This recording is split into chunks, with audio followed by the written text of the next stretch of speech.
Hey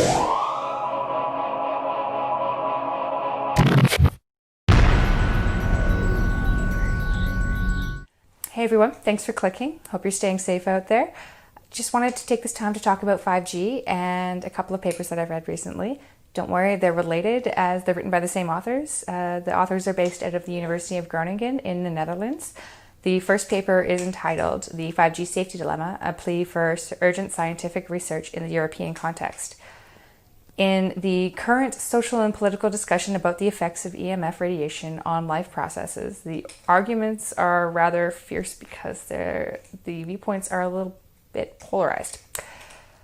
When safety limits were first defined, they were wrongly based only on the thermal effects of EMF radiation, while non-thermal effects have been clearly demonstrated through thousands of peer-reviewed publications.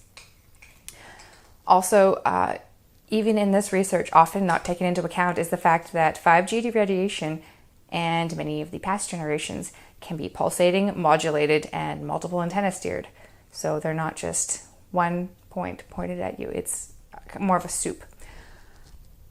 And they did a meta-analysis of 720 biomedical publications that showed evidence of the EMF frequency band pattern, indicating that there are alternate and discrete coherent health-promoting frequencies, but also harmful non-coherent frequencies, and that the 5G frequencies belong to a greater part to the detrimental zones of this. So that's their other paper that they were referencing.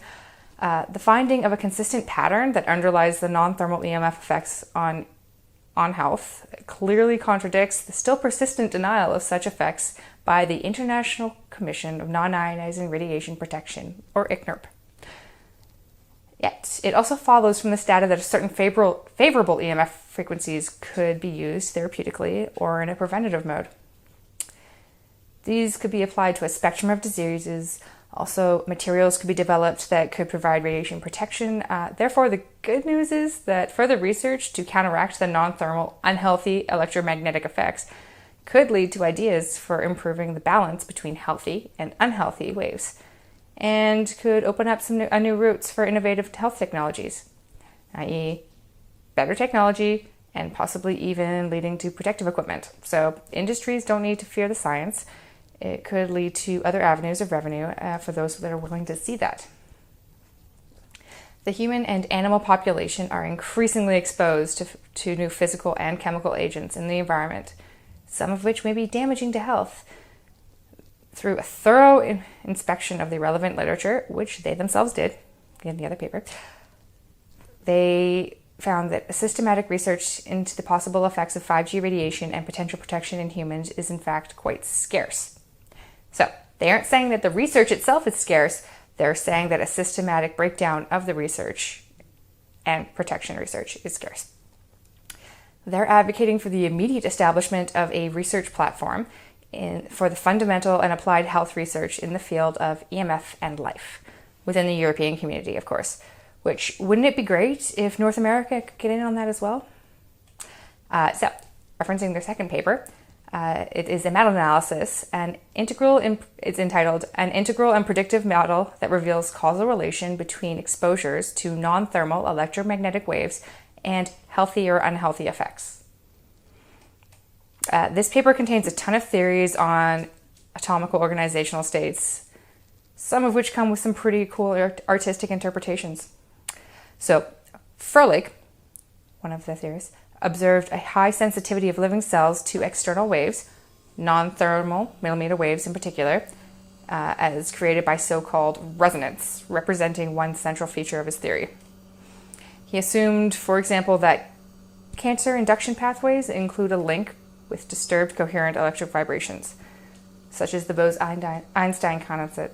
So, the cells that interact with one another bioelectrically, cancer cells, may act independently if the healthy frequency spectrum is altered.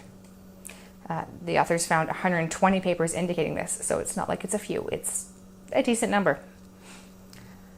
Frequency band pattern of cancer-promoting and cancer-inhibiting frequencies that could be described by the quantum wave interference, and was explained by influences on the supposed Bose-Einstein type of cellular behavior. They dive into discussing how the proposed information laws at work for the interaction of living cells and biomolecules, and that the EM waves can be expressed mathematically. Yes, we have established that through other videos, through other papers. Since biomolecules are coupled, not only amongst themselves via dipolar interaction, and I'm sure we learned that in high school and a few times since then, but also by common external energy supply. So a collective mode emerges when the average distance among the molecules is decreased. So decreasing the distance between the biomolecules has a measurable effect, which is the peak in the power spectrum of the total dipole moment from coherent vibration. They get into this on a level that is quite a bit deeper, obviously, discussing the different models and measurements completed supporting these findings, etc.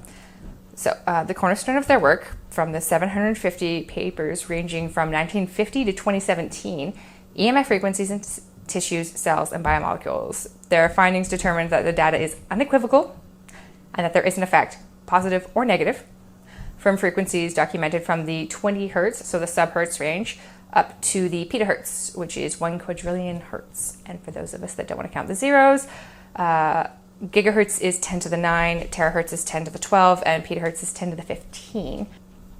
The authors made note that the pattern of destabilizing unhealthy biological effects fit with the quantum behavior described by the quantum equation. I will post that below for anyone that is interested.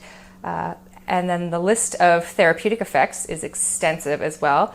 We're not going to deny that. There is things such as therapeutic neurostimulation, therapeutic brain stimulation, therapeutic spinal cord stimulation, transcranial magnetic stimulation, and if anyone's ever had that, it's kind of fun, and the list goes on and on. One of the things they actually didn't list on this list is the effects that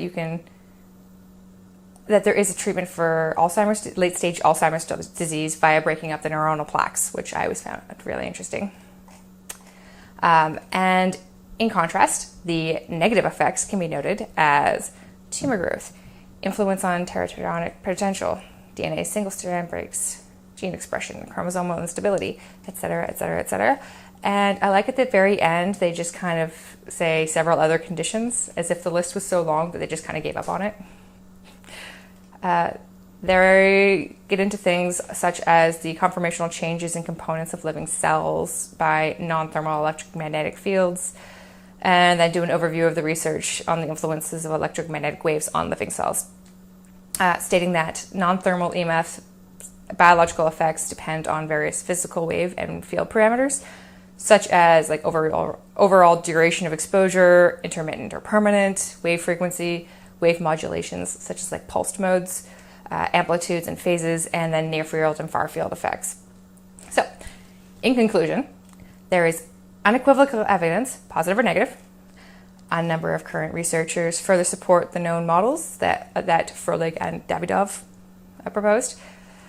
Many researchers have shown that stabilization of conformational states of biomolecules can lead to healthy conditions, whereas destabilization of conformational states leads to unhealthy ones, as it would go. Frequency patterns that stabilize or deep stabilize living systems can be calculated by the quantum wave equation that I would post below, and would further they can be seen as further precision of Froehlich's wave equation. The safe levels of man-made signals can be found when there is an acceptable amount of coherent signals present.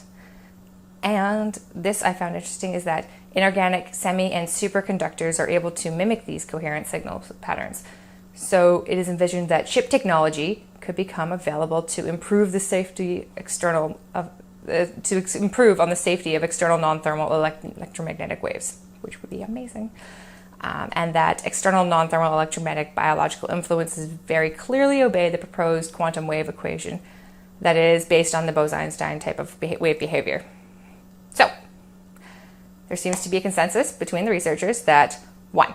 Non-thermal electromagnetic waves have an impact on health. Positive or negative, it doesn't matter. They have an impact.